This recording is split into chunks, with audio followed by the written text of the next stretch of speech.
आज हम एक ऐसी जगह की बात करने वाले हैं जहां वक्त एक खास पहर में ठहर सा जाता है, रात के 3:15 पे। और हाँ, इससे पहले कि हम आगे बढ़ें, एक बात साफ कर दूं, ये कोई कहानी नहीं है। ये जो हम देखने जा रहे हैं, ये एक सच्ची घटना से जुड़ी एक केस फाइल है। एक ऐसा मामला जिसने उसे अनुभव करने वाले की जिंदगी को हमेशा के लिए बदल कर रख दिया। तो चलिए इस केस को परत दर परत खोलते हैं। तो जैसा कि हर केस में होता है, इसकी शुरुआत भी होती है कुछ बिल्कुल आम, बिल्कुल साधारण सी जानकारियों से। बात है साल 2012 की। जगह उत्तर भारत का एक छोटा सा शहर, और मामला जुड़ा है एक पेइंग गेस्ट मतलब एक पीजी के कमरे से। उस कमरे में एक नौजवान लड़की रहती थी। उसकी प्राइवेसी के लिए हम उसका नाम कविता रख लेते हैं। अब कविता को उस पीजी में आए ज्यादा वक्त नहीं हुआ था। सब कुछ बिल्कुल नॉर्मल था, लेकिन सिर्फ 5 रातों तक, क्योंकि छठी रात को पहला इशारा मिला। वक्त था ठीक रात के 3:15। कविता की नींद अचानक खुल गई। और ये जो वक्त है ना, 3:15, ये इस पूरे केस का सबसे जरूरी हिस्सा है। इसको ध्यान में रखना होगा। लेकिन सवाल ये है कि उसकी नींद टूटी क्यों? कमरे में कोई आवाज नहीं थी, कोई परछाई भी नहीं, चारों तरफ एकदम सन्नाटा था। फिर भी कुछ तो था जो गड़बड़ था। तभी उसकी नजर कमरे में लगे शीशे पर पड़ी। आईने पर भाप जमी थी, बिल्कुल वैसी जैसे कोई उसके बहुत पास आकर सांस ले रहा हो।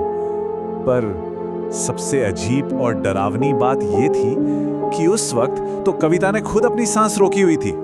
तो वो सांस किसकी थी?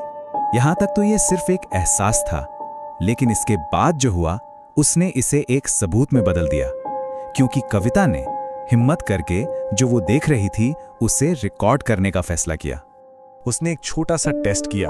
उसने अपना हाथ ऊपर उठाया, आईने में जो उसका अक्स था उसने भी हाथ उठाया, लेकिन 1 सेकंड की देरी से। जरा सोचिए, ऐसा तो हो ही नहीं सकता, ये फिजिकली इम्पॉसिबल है। और ये कोई वहम नहीं था, कोई आंखों का धोखा नहीं था। क्यों?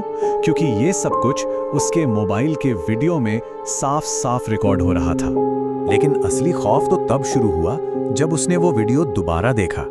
वीडियो में कमरा बिल्कुल खाली दिख रहा था, लेकिन आईने में कविता के ठीक पीछे कोई और खड़ा था। और जैसे ही वीडियो में कविता पीछे मुड़ती, वहां एक परछाई जो 1 सेकंड लेट है, एक साया जो सिर्फ शीशे में दिखता है।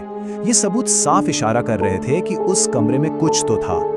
अब जांच की सुई घूमी कमरे के इतिहास की तरफ। जब पीजी के मालिक से बात की गई तो एक चौंकाने वाली बात पता चली। 3 साल पहले ठीक उसी कमरे में एक लड़की ने खुदकुशी की थी, और पुलिस रिकॉर्ड के मुताबिक उसकी मौत का वक्त था सुबह के 3:15। जी हाँ, ठीक वही वक्त जब कविता की नींद खुलना शुरू हुई थी। और अब इस केस की सबसे बड़ी और सबसे अहम कड़ी, कमरे में जो आईना लगा था वो उसी लड़की का था। ये सब जानने के बाद तो जाहिर है कविता ने फौरन वो कमरा छोड़ने का फैसला कर लिया। लेकिन उस कमरे में उसकी आखिरी रात सबसे ज्यादा खौफनाक थी।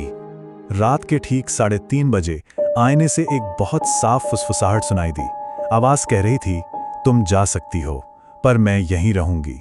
उस रात जब कविता ने हिम्मत जुटाकर आईने में झांका तो वो खुद को देख ही नहीं पाई। आईने में उसका अपना चेहरा था ही नहीं, वहां कोई और था जो बस उसे घूर रहा था। खैर, कविता किसी तरह उस रात बच निकली। अगली सुबह होते ही उसने वो शहर छोड़ दिया और फिर कभी पलटकर वापस नहीं देखा। लेकिन जाने से पहले उसने एक चेतावनी दी। उसका कहना था, अगर कभी कोई आईना बिना किसी वजह के धुंधला हो जाए और ऐसा महसूस हो कि ये सांस आपकी नहीं है, तो फौरन उस जगह से दूर चले जाना, क्योंकि इसका मतलब है कोई और आपकी जगह सांस ले रहा है। तो इस पूरे मामले से एक ही बात समझ आती है कि कुछ जगहें कभी सच में खाली नहीं होती, वो बस नए लोगों का इंतजार कर रही होती हैं।